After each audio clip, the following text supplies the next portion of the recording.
Good day everyone, welcome again to another episode of tax training. Today I will explain to you about donor's tax. What is donor's tax? Donor's tax is a tax that you pay when you donate properties, especially if the properties are registrable. You have to pay the donor's tax, pay it in the BAR in order that you can get your clearance or in order that you can transfer your property. So what is the rate of the donor's tax? With the passage of the trade law in 2018, the donor's tax now is at the rate of 6% based on the value of the property as valued by the BAR, whichever is higher between the fair market value and the zonal value as determined by the BAR. The donor's tax for its calendar year shall be 6% computed on the basis of the total gifts in excess of 250,000 pesos. Why? Because 250,000 pesos is exempt. It has no donor's tax. It is made during the calendar year. Now, the application of the rates as provided is imposed on donations made on or after the effectivity date of the trade law. Contribution for election campaign. Any contribution in cash or in kind to any candidate, political party, or coalition of parties for campaign purposes shall be governed by the election code as amended. And for your information, contribution to election campaign is not subject to donor's tax. What is the responsibility of the candidate of the political party? To withhold on whatever disbursement that they make out of the donated political campaign funds. The law that governs the imposition of donor's tax. The donor's tax is not a property tax but is a tax imposed on the transfer of property by way of gift inter vivos. This is the jurisprudence in Liado versus Commissioner of Internal Revenue, L19201, June 16, 1965, 14 SCRA 292. The donor's tax shall not apply unless and until there is a completed gift. And when is it that there is a completed gift? When there is a donor and the donee accepted the gift. The transfer of property by gift is perfected from the moment the donor knows of the acceptance by the donee. It is completed by the delivery, either actually or constructively, of the donated property to the donee. Thus, the law enforced at the time of the completion of the donation shall govern the imposition of the donor's tax. In order that the donation of an immovable may be valid, it must be made in a public document, specifying therein the property donated. So what is the public document? The deed of donation. The acceptance may be made in the same deed of donation or in a separate public document, but it shall not take effect unless it is done during the lifetime of the donor.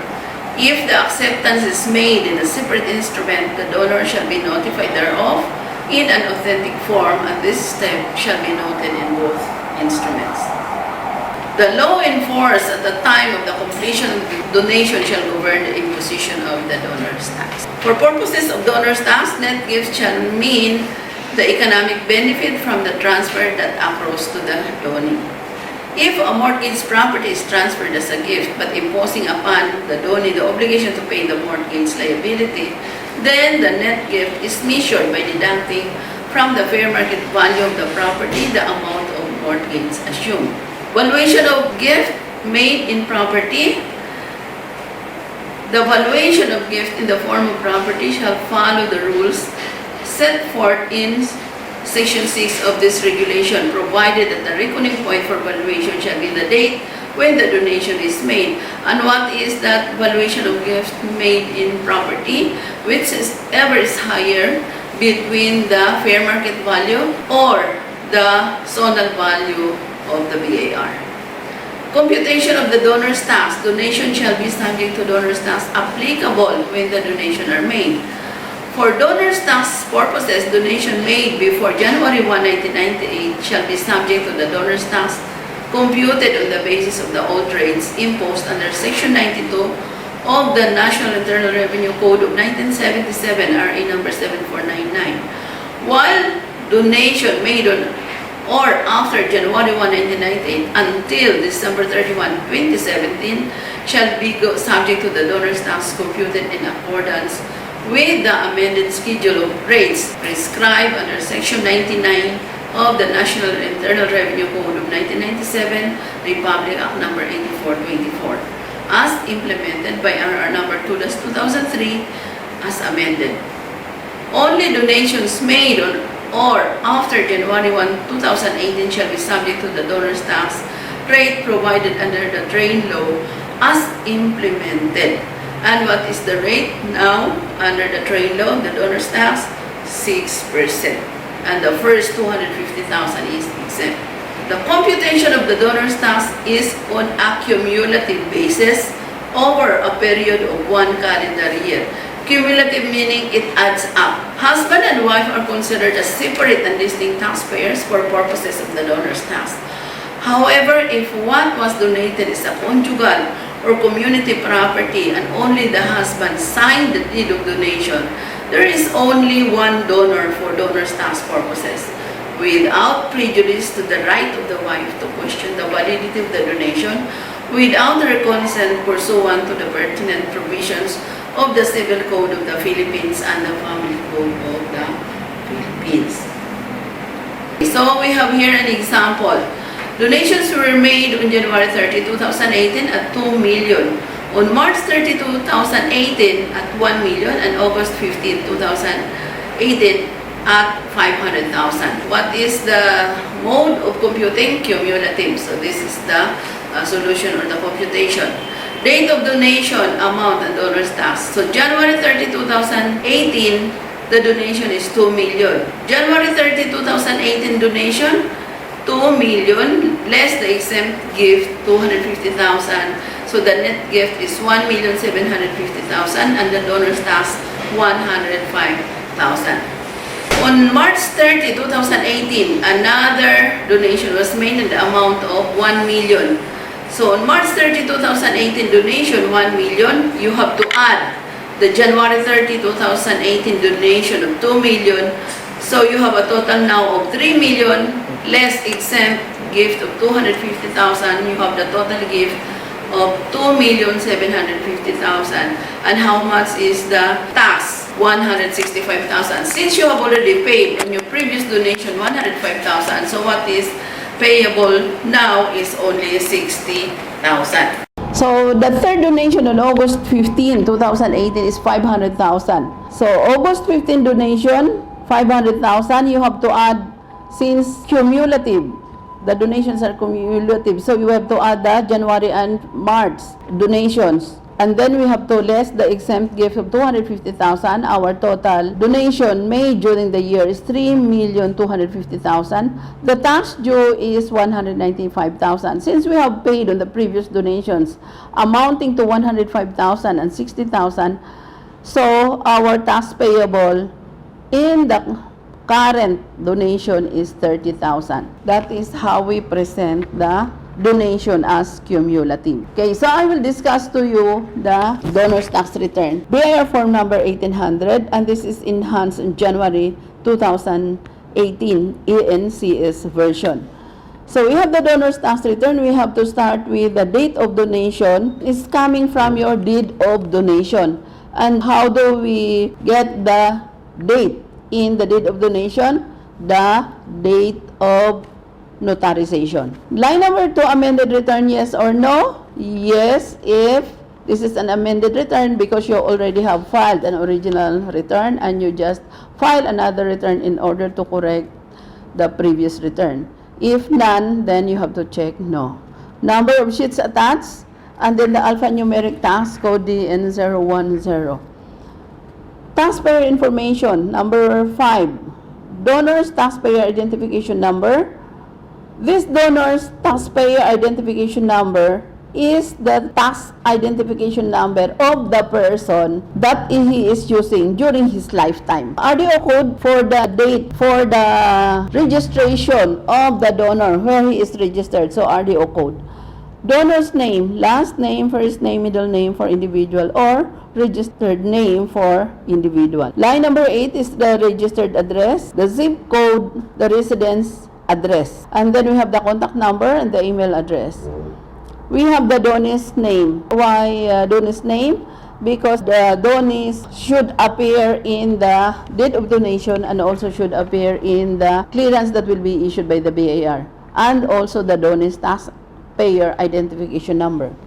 Are you availing of the tax relief under special law or international tax treaty? Yes or no? So for the computation of tax, I have explained to you a while ago on the proper presentation. And once you have computed the donor's tax, you have to fill up this line number 14, the total net gift subject to tax, and then multiply it by the rate of 6%. So the total donor's tax, you have there the total in line number 16, and then less tax credit or payments if you have paid. 17A, payment to prior gifts during the calendar year, and 17B, foreign donors tax paid. 17C, tax paid in previously filed return if this is an amended return, and 17D, total tax credits payment. Tax payable or overpayment, add penalties if late. And when are you going to pay this donor's tax? 30 days after the donation. So total amount payable, and then this is signed under the penalties of perjury. You have to indicate the tax agent accreditation number or the attorney's roll number, the date of issue and the date of expiry, and you have to show also the details of payment. For the second page of the donor's tax return, you have to fill up also the tax identification number and the donor's name. You have to show how you compute the tax, the personal properties, the total, the real properties, total gifts in this return, and then the deductions if any. Then the total deductions allowed, the net gift in this return, total prior net gifts, and then the net gift, the exempt gift, and then the net gift subject to tax. For the part 5, you have to present the schedule. Schedule A, description of donated personal property, particulars, meaning what kind of item of personal property, and then the fair market value. And then on Schedule B, the description of donated real property. So for the donated real property, you have to show the title number, the tax declaration number, the location, lot improvement, classification, the area, fair market value per tax declaration, and fair market value, personal value, and whichever is higher. Because that is the basis in imposing the donor's tax. What are the mandatory attachment or requirements to be attached on the donor's tax return? We have the number 1, duly notarized original deed of donation. Number 2, the taxpayer identification number of both the donors and the donees. Number 3, proof of claim tax credit if applicable. Number 4, duly notarized original special power of attorney is paid for the transacting party if the person signing is not one of the parties to the deed of donation. Number 5, validated return and original official receipt, deposit slip as proof of payment. For no payment return, copy of acknowledgement receipt of return filed through EBIR form. So for real properties, these are the attachment. Certified true copies of the original transfer, condominium, certificate of title of the donated property if applicable, certified true copies of the tax declaration at the time or nearest to the date of the transaction issued by the local assessor, office for land and improvement if applicable, certificate of no improvements issued by the assessor office if the land has no improvement. So for personal properties, we have the proof of valuation of shares of stocks at the time of donation. So we have the stock certificate, proof of valuation of other types of personal properties, proof of claim deductions, certificate of deposit or investment or indebtedness, stocks for donated cash or securities, certificate of registration of motor vehicle. Other additional requirements, duly notarized original special power of attorney if the person transacting or processing the transfer is not a party to the transaction. Certification from the Philippine Consulate if document is executed abroad. Location plan, vicinity map if zonal value cannot be readily determined from the document submitted. Certificate of exemption, BI ruling issued by the Commission of Internal Revenue or his authorized representative if tax exempt, and other documents as may be required by law, rulings, or regulations. I have explained to you the donor's tax return, the way how to compute the donor's tax, and the mandatory attachment. So that is all for today, and hope you learned from us about donor's tax. Stay tuned for another episode of the tax training. Please share, like, and subscribe. Please share to others in order that they may also learn. Our aim in having a tax training is for the taxpayer to have a better tax compliance. Good day and thank you.